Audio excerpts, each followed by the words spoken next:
Alright, uh, one of my first videos I made on gun control, I talked about what kind of guns you need, and I said that uh, the problem with needs is that they're not really objective, and that I'd elaborate further. So I'd like to do that now. Um, when you talk to people about socialism or government policy or the free market, a lot of times they'll say, well, it's fine to have free markets and a voluntary exchange for uh, items that are not necessary, that are uh, extra things, luxuries, that sort of thing. But for your needs, you acquire your needs, and so your needs, they have to be given to you, uh, and typically via the government and taxation. Now, there's two problems with this. One is even assuming that there is such a thing as an objective need, uh, it's a big step from that to go to I have an objective need, and so someone else is obligated to provide it for me, which of course is the necessary for government systems to function. But I'm not going to address that so much now. Is just the idea of an objective definition of a need for a person is very problematic. And I know that sounds extreme because people are going to say, well, you have to have food, you have to have air, you have to have water, or else you'll die, and or shelter or whatever. And that's not false, but that doesn't make those things needs, because whether you even desire your life or your health can vary. For instance, here's part of the reason that you should get keyed into the fact that needs perhaps aren't as objective as you think. If you ask 10 people what your needs are, you'll likely get 10 different answers. Now, they might all say you need food, but that's pretty vague. If you say, well, how many calories do you need? They're not sure. If they say you need water, they don't know how many gallons. I mean, when you need water, do you only need so much to drink, or do you need so much to drink plus so much to bathe, plus so much to wash clothes in, plus so much to, and this is really common when you talk about policy issues. So in all the years from minarchists to socialists, they say, well, the minarchists will say, well, you have to have police protection in courts. You have to. But they won't say you have to have health care. But the socialists will say, well, you have to have health care, and you have to have a paid vacation. And basically, the fact that you get all these different answers should indicate that objectifying needs is problematic. And to take the most extreme example, they'll say you need to have your life. Well, every year about 1 million people around the globe decide that they don't need their life, and they kill themselves.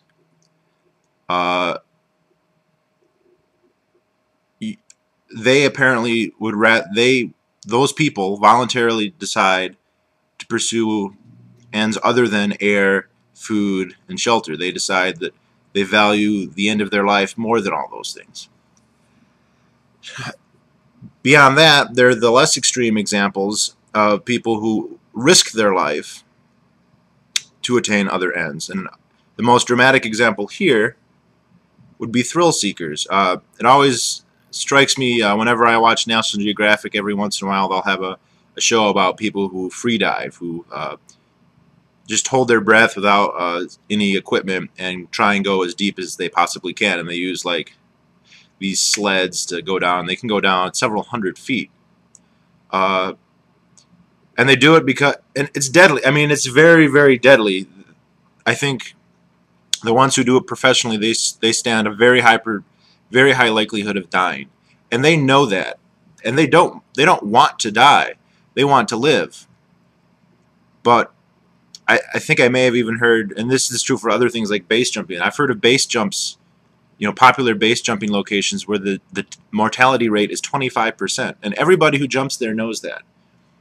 So clearly, they value the whatever satisfaction they get out of taking these risks, whether it be an adrenaline rush or a feeling of accomplishment of doing something that's difficult. I don't know what it, it probably varies from person to person. In any event, they value those ends more relative to their lives than do I. I would never strap myself to a sled that was going to take me 500 feet below the surface of the ocean trying to hold my breath. No amount of adrenaline would convince me that I should do that. And this demonstrates rather clearly that my valuation of my life relative to those ends is different than theirs. And it's not just the extreme thrill seekers either. People who ride motorcycles without helmets, or dirt bike, or fight, or box, or any number of other things. And to go further, I mean, if you look at somebody who is about to die, like a terminally ill cancer patient, they don't necessarily value their next meal as much as you or I. I mean, a lot of old people, when they get really old, stop valuing eating, and they just starve themselves to death. So, and there's no objective way to say, oh, the thrill seekers are wrong. They should not value adrenaline so much. They should value the means to continue living more than they do. They should not risk. I mean, does anybody here, can anybody give a scientific proof that it's wrong to risk your life for such endeavors? I don't think that you can. And it goes on and on and on. If somebody says that they would rather have less health care but live in a more palatial house, and so have their resources, instead of buying insurance and going to the doctor every month, they'd rather get a house that has, I don't know, a marble bathroom and 20 acres of prime real estate or whatever. There's no basis for saying no, they're incorrect. They need the health care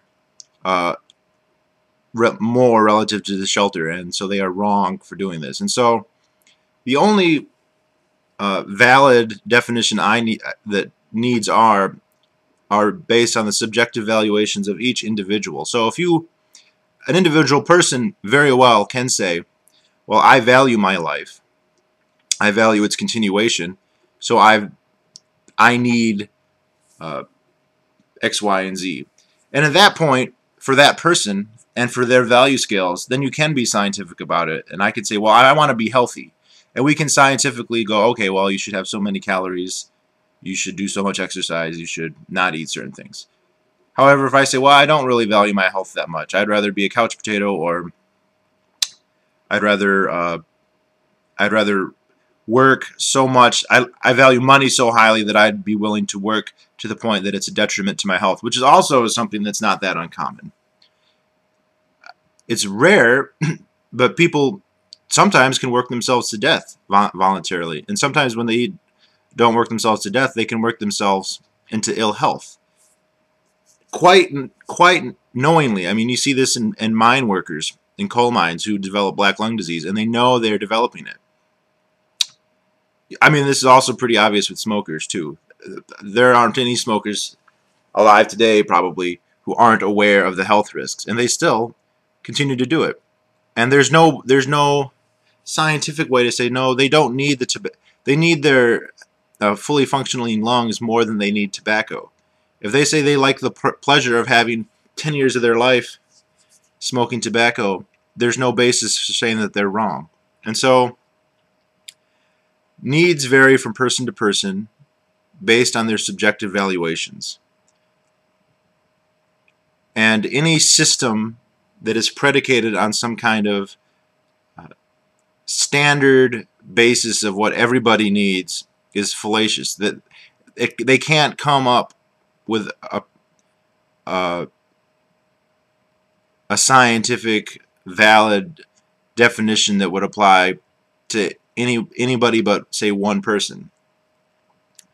even for things like air. I mean, if you want to climb Mount Everest, then you need less air than somebody who wants to stay at sea level all the time. Or if you want to live in some Andean village, then you need less air. On the other side, if you are an athlete and you need to consume more oxygen than the average person, or if you're sick and you pursue medical treatment that requires oxygen, then you need more oxygen than the average person. So I think that it's too bad that a lot of people just take this for granted, that there is some scientific basis for needs for everybody, and then they just jump to the conclusion. Well, they make the two mistakes of that, and then they jump to the conclusion that, well, whatever your needs are, others are obligated to pay for them. Now, I didn't really discuss that here, and I'm not going to, but don't take it for granted that needs are this uniform class of things that everybody must have, because it's not the case.